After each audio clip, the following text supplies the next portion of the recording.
Welcome to the best gambling show on the internet. This is the home of the money pick. Make sure you hit the like button. Make sure you subscribe.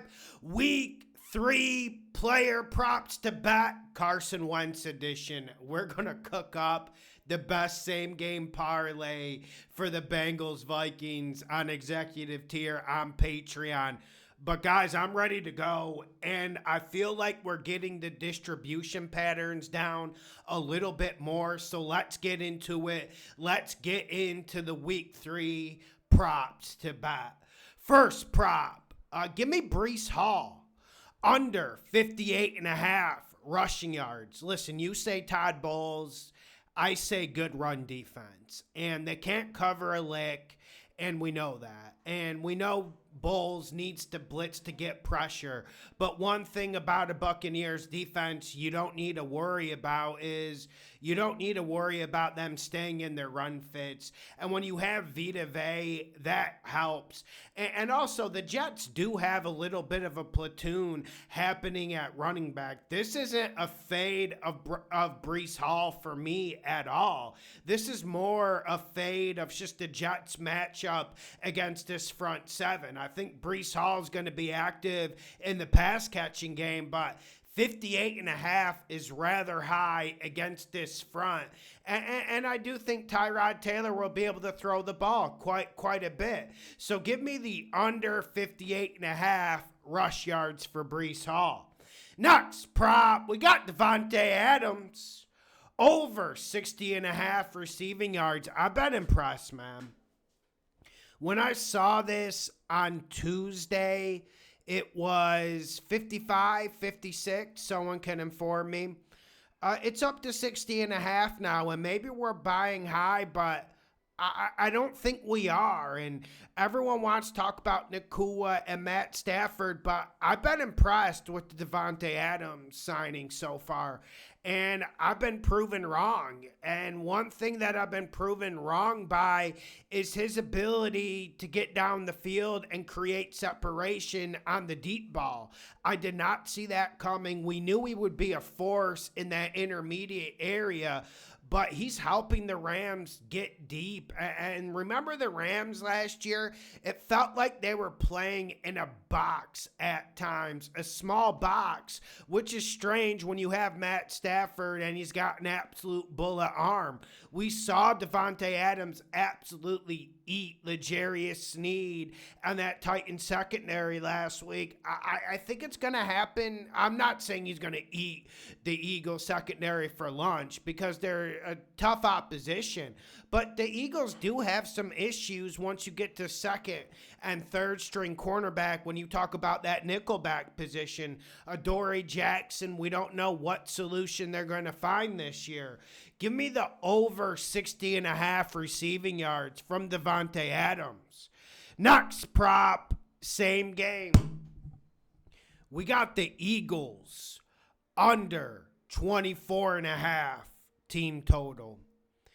You don't like doing it because Saquon Barkley, A.J. Brown, Hurts, Goddard, Devontae Smith, the list goes on. Top 5 offensive line. But I did tell you guys coming into the year, give Hurts a little bit of just a break. Give him a little bit of time to get in a rhythm. Firstly, NFL and throwing the football is a rhythmatic type game.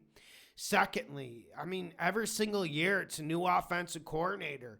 And I just wonder if the Eagles are going to be able to throw the ball. They had 2 soft defenses to start the year. And yes, I am calling the Chiefs defense soft. I'm not saying soft in terms of physicality. I am saying it's just not the same caliber of Chiefs defense we've seen the last 5-6 years under Spagnuolo. But I do think this Rams defense is for real, and you can mince my words about the secondary and say the Rams secondary is trash. I don't think so, but they do have a lot of no names. But the thing I like and love about the Rams is I love their defensive line. I love their ability to just come at you in waves. I think this is about the Rams defensive line. I'm going under the 24.5 team total for the Philadelphia Eagles. I absolutely love this one. Next prop, we got Josh Jacobs under 78.5 rushing yards. He's been under more often than not this year. I believe he went under in the first 2 weeks. But it's not, I don't think Josh Jacobs has fallen off, and I'm fine with what the Packers offensive line is doing. But teams are just focusing on what the Packers did well last year. And I told everyone the whole year, the Packers were a run-first team on offense last year. And they continue to start with the run, but yet we're seeing the evolution of the play-action game with Jordan Love. Give me under 78.5 rush yards. Like, we see the young rookie Mason Graham coming into his own. I like this Browns defensive line. I like this Browns defense, although it's tough to get too excited about it because you see them get blown out by the Ravens, but they're not getting a lot of help. And they're going to be playing a lot of the year in negative game flow situations. I think they stop Josh Jacobs and they make Jordan Love throw the football. Give me under the 78.5 rushing yards. Next prop, we got Zay Flowers over 67.5 receiving yards. Remember last year, this would always make it to the video. And I swear to God, it would either be 56.5, 58.5. Now it's 67.5. Like, listen, I think Zay Flowers is criminally underrated. And the Ravens have a different type of offense, so it's really tough to rate him, especially since stat guys are dominating the conversation in 2025 American sports. I do use data, but there is a limit to it. But I'm going to give you some X's and O's. Detroit's secondary is vulnerable. I don't think Detroit's going to get a great pass rush. And Detroit, they just seem hell-bent, just almost obsessed with playing man-to-man and playing tight man-to-man. And I do love it. But sometimes you have to mix it up, especially if you're not getting to the quarterback with 4 guys. Give me Zay Flowers. I think Zay Flowers could get a huge play, and I would not be shocked if he got over 100 yards. If you want to put that on a milestone or a same-game parlay, give me Zay Flowers over 67.5 receiving yards. Not the best fundamentals on this, because sometimes Zay Flowers just doesn't get involved. But I'm not saying Zay is an elite wide receiver right now, but man, he's pretty damn close. He's close. Next prop, we got Jameer Gibbs, same game, Monday Night Football, over 3.5 receptions. I'm fine with you going up to 4.5. I'm sure this line is going to get butchered and moved. One thing you can do against the Ravens is you can dump it off to the running back, and a lot of teams do that, and I think that's going to continue because I know that Bills game happened, and we can't just throw that baby out with the bathwater. But we have to be honest, like, the Ravens secondary did lose condition. They did lose their heads. But I think this is a very good secondary, and I think Goff is going to be forced to dump it down to Jameer Gibbs. Secondly, I think the Lions need to get Jameer Gibbs involved any shape or form. There's a lot of weapons for the Lions, but I think the most reliable, most explosive option is Jameer Gibbs. I do. Everyone wants to talk about Amon-Ra. I absolutely love Jamison Williams, who was also on this prop video a ton last year. But give me Jameer Gibbs in this game. We're going to see offense. It's Lions-Ravens, baby. Next prop. We're going hunting. Carson Wentz over 202.5 passing yards. Listen, I've seen KOC get Nick Mullins 400 yards, and it wasn't just like one game. We saw Nick Mullins have a run. We've seen a lot of quarterbacks have a run with Kevin O'Connell, and it's about time this Vikings offense unloads. And do I need to say more? I mean, the Jags' offense against the Bengals' defense was extremely sloppy, and you saw how many points they almost put up. That's with 2 turnovers. That's with critical errors on 4th down against the Bengals defense. I just don't think this Bengals defense is really good. And I'm not saying Carson Wentz is a great football player anymore. I'm not saying Carson Wentz is fully dedicated to the fight. But one thing the man can do is slang it. Give me over 202.5 passing yards. We're going to build. We're going to build with a Carson Wentz same game parlay. I'm looking forward to it. If we almost hit a Russell, we were a Brandon Aubrey 60-yard field goal away from hitting a plus 20,000, plus 2,000.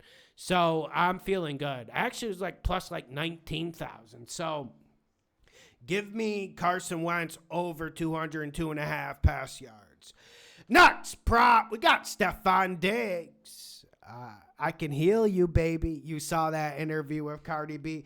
Listen, Steelers secondary is atrocious. Everyone's injured. Joey Porter Jr. is not going to play.